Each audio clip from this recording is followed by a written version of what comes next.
समाजवादी पार्टीचे सर्व पक्षाचे आहेत। मला आयोजकांकडून सूचना आहे की ढोणेजी संचालन करताना आमचे मित्र सन्माननीय मोरे सरांनी सर्वांचे नाव, सर्वांचे पद, सर्वांचा मान स्मृती सुमनानी घेतलेला आहे। तुम्ही त्याच्यात वेळ घालू नका। म्हणून मी माफ करा का 2 शब्द मला एक महत्त्वाची तुम्हाला माहिती द्यायची आहे। सन्माननीय मंचावर आपले लाडके उमेदवार माजी मंत्री सन्माननीय बंग साहेब, विद्रोही साहेब, आमचे काँग्रेसचे नेते सन्माननीय कडू पाटील साहेब, जिल्हा परिषद सदस्य ममताताई धोपटे, माजी सदस्य सौ रश्मीताई, शिवसेनेचे नेते कापसे साहेब आणि सन्माननीय आदरणीय व्यासपीठ, सन्माननीय आदरणीय व्यासपीठ आणि माझ्या समोर जे इथं बसलेले माझे तरुण तडफदार मायबाप, मतदार बंधू आणि भगिनींनो, ही सभा आपण एवढ्या उन्हात बसला, ही सभा तुमच्या आमच्या अस्तित्वाची सभा आहे। ही सभा तुमच्या आमच्या स्वाभिमानाची सभा आहे। ही सभा हिंगणा विधानसभेचं भवितव्य घडवणारी सभा आहे। हा फैसला तुम्हाला आणि आम्हाला घ्यायचा आहे। मागच्या 10 वर्षात या देशामध्ये 2014 पासून 2024 पर्यंतचा जो कालावधी आपण पाहिलात आणि हिंगणा विधानसभेला आपण ज्या आमदाराकडून जी अपेक्षा केली होती ती अपेक्षा आमची पूर्ण झालेली नाही। म्हणून आपणास माझी विनंती आहे की आपण आता ही तयारी करण्याची वेळ आलेली आहे। हा फैसला घेण्याची वेळ आलेली आहे। अरे 1947 साली देशाला स्वातंत्र्य मिळालं। देश चालवण्याकरता अनेक विद्वान पंडित या देशामध्ये विचार विंथन करायला बसले आणि देशाचा कारभार कोणाला द्यायचा म्हणून पंडित जवाहरलाल नेहरू, महात्मा गांधी, लाल बहादूर शास्त्री, डॉक्टर राजेंद्र प्रसाद, विचारवंत विद्वान पंडित यांनी विचार केला की काँग्रेस पक्षाशिवाय या देशामध्ये अनेक धर्माचे, पंथाचे, अनेक जातीचे, अल्पसंख्याक लोक आहे। हा देश जर सांभाळायचा असेल तर काँग्रेस असो, काँग्रेस शब्द असलेला मग कोणताही पक्ष असो, राष्ट्रवादी काँग्रेस पक्ष असो, या काँग्रेस असो, भारतीय राष्ट्रीय काँग्रेस पक्ष असो, त्यांच्याशिवाय हा देश सांभाळू शकत नाही। आता पुन्हा ती आपल्याला सत्ता कोणाच्या हाती द्यायची आहे। मधामध्ये अनेक लोकांना वाटत होतं की आता बराच काळ 1947 पासून 2014 पर्यंत काँग्रेसच्या हातात सत्ता आहे आणि अनेक लोकांना वाटत होतं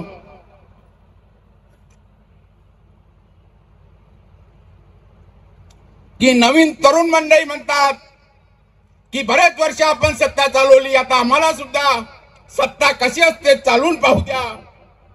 पर बंदर क्या जाने अदरक का स्वाद ही कहाणी आणि स्लोगन तयार केलं। अरे बंदर क्या जाने अदरक का स्वाद, कोणाच्याही हाती सत्ता देऊन चालणार नाही। 2014 पासून तुमच्या हाती आम्ही सत्ता दिली। या देशाचं वाटोळं तुम्ही केलं। या देशाचं वाटोळं, या महाराष्ट्राचं वाटोळं या भारतीय जनता पक्षाच्या लोकांनी आणि आरएसएसच्या लोकांनी केलं। मराठ्यांना वाटलं अलग, कुंभ्यांना वाटलं अलग, अल्पसंख्याक मुसलमानांना वाटलं अलग आणि या देशाचे तुकडे करण्याचं षडयंत्र जर कोणी रचलं असेल तर भारतीय जनता पक्ष आणि आरएसएसच्या लोकांनी रचलं। हा देशाचा इतिहास बघा मित्रहो। अरे जेव्हा इंग्रजांनी आपल्यावर राज्य केलं तेव्हा हे आरएसएसचे लोक आपल्या घराच्या खिडकीमधून पाहत होते आणि आमचे विदा सावरकर सारखे, बळवंत फडके सारखे, भगत सिंग, राजगुरू, सुखदेव सारखे आमचे बनिया मराठा कुणबी बांधव, बहुजन समाजाचा बांधव इंग्रजाशी 2 हात करण्याची तयारी करत होते। हा इतिहास भारतीय राष्ट्रीय काँग्रेस आणि भारतीय जनता पक्षाचा इतिहास आहे। आणि या लोकांनी या देशामध्ये अनेक स्वप्न आपल्याला दाखवली. कधी कोणी म्हणाले 15 लाख तुमच्या खात्यात येईल. मला नाही वाटत 15,000 रुपये आपल्या खात्यात आले. सत्ता करून घेतली, सत्तांतर आपल्या हातात घेतलं, अनेक भूलथापा या लोकांनी आपल्याला दिल्या. म्हणून मी तुम्हाला सांगतो की आता ही कळकळीची विनंती आहे.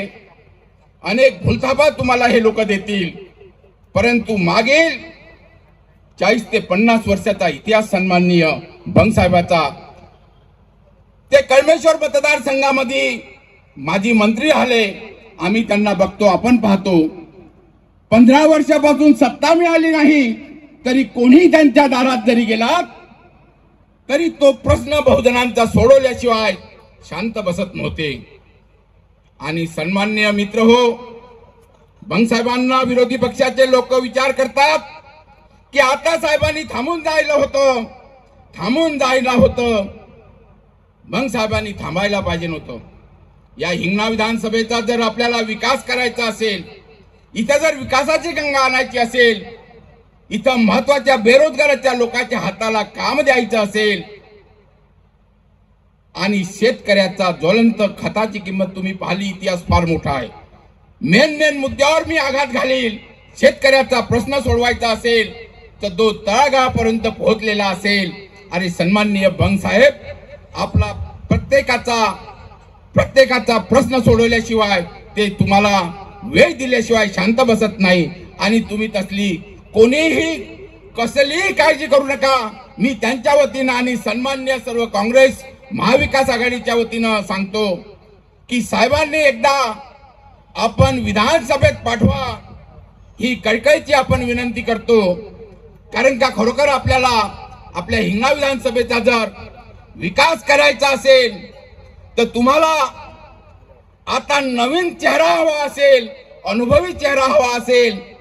अरे कुठलंही तुमचं फिजिकल जर काम करायचं असेल तर डाव्या बाजूला त्यांचा महेश असतो आणि उजव्या बाजूला त्यांचा गुड्डूभाऊ असतो.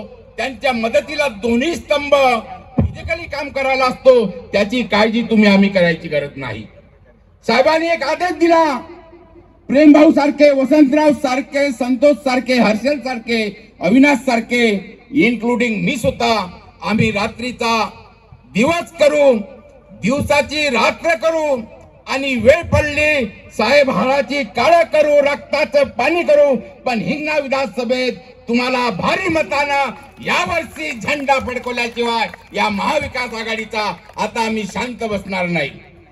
तुम्ही लक्षात घ्या, आमच्या तरुण मित्रांनो, रात्र वैर्याची आहे. हे धनाढ्य लोक, एकीकडे जनशक्ती, दुसरीकडे धनशक्ती, आणि या श्रीमंतीच्या धनशक्तीच्या जोरावर जर आम्हाला भूलथापा दिल्या, आमचे मत विकत घेण्याचा प्रयत्न कोणी केला तर तो प्रयत्न आपण हाणून पाडल्याशिवाय राहणार नाही, अशी ग्वाही साहेब तुम्हाला मी देतो. आणि घाबरण्याची गरज नाही. अरे तू लढला नाही तरी चालेल, पण विकला जाऊ नकोस. तू लढला नाही तरी चालेल, पण विकला जाऊ नकोस. डॉक्टर बाबासाहेब आंबेडकर म्हणतात, 100 वर्ष शेळीसारखं जीवन जगल्यापेक्षा एक दिवस सिंहासारखं जगा. अरे कुत्र्या बकऱ्याची कंदोरी दिली जाते देवासमोर, सिंहाची वाघाची दिली जाते का? सिंहासारखं जीवन जगा. अरे कोंबड्याची बकऱ्याची कंदोरी केली जाते, सिंहाची वाघाची दिल्या जात नाही. म्हणून हिंगणा विधानसभेचे माझे सर्व मित्र हो, ही लोकशाही, democracy of the people, by the people and for the people, doctor Babasaheb Ambedkar, written by Abraham Lincoln, ही लोकशाही दिवाळीपेक्षा मोठा सण आहे. अरे तुमच्या आमच्या अस्तित्वाची, तुमच्या मुलांची, नाहीतर एकीकडे हे 15% आरएसए भाजपचे लोक 85% बहुजनावर राज्य करतील. तुमच्यावर राज्य केलं, आमच्यावर राज्य केलं, तुमच्या मुलाबाळांना सुद्धा हे गुलाम ठेवतील. म्हणून लक्षात ठेवा, एक गाय विकायला गेले बाजारात, 1 लाख रुपये किंमत आमचा कास्तकार सांगतो. एक शेळी विकायला गेले 10 ते 12 हजार रुपये किंमत असतो. अरे एक कुत्रा प्रेम भाऊने आपल्या घरी घेतला, छोटस बाळ. भाऊ म्हटलं कशाला? म्हणे 6,000 रुपयाचा डॉगी आणला, आवडताय म्हणे वहिनीला. म्हणलं आनंद झाला मला. अरे एका गायीची किंमत 1 लाख रुपये, शेळीची किंमत 12,000 आणि म्हशीची किंमत 90,000 आणि तुमची आमची किंमत, हे धनाढ्य लोक 500 रुपये आणि मुठभर चिवडा, 500 रुपये आणि मुठभर चिवडा.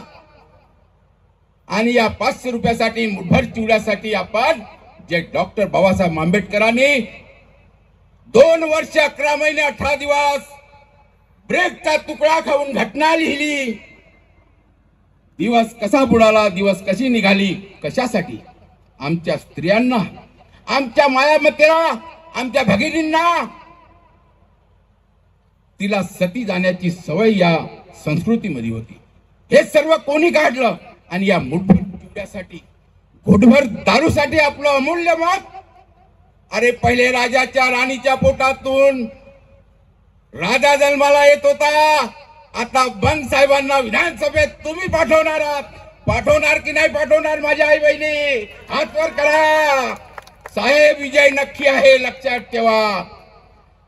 पहिले राणीच्या पोटातून राजा जन्माला येत होता, आता तुमच्या मताच्या पेटीतून राजा जन्माला येतो आहे. आणि एक दिवस स्वाभिमानाची लढाई लढायची आहे. अरे काही करा, प्रत्येक मतदाराच्या घरी जा आणि ही लढाई धनशक्ती विरुद्ध धनशक्ती आहे आणि धनशक्तीला आपल्याला थांबवायचं आहे. आणि आपल्याला जो मताचा अधिकार दिला, ही तुतारी वाजवण्याकरता सन्माननीय आदरणीय बंग साहेबांना भारी मतानं विधानसभेत तुम्ही पाठवणार आहात. एवढे बोलतो आणि मी माझी रजा घेतो. जय हिंद, जय भीम, जय भारत.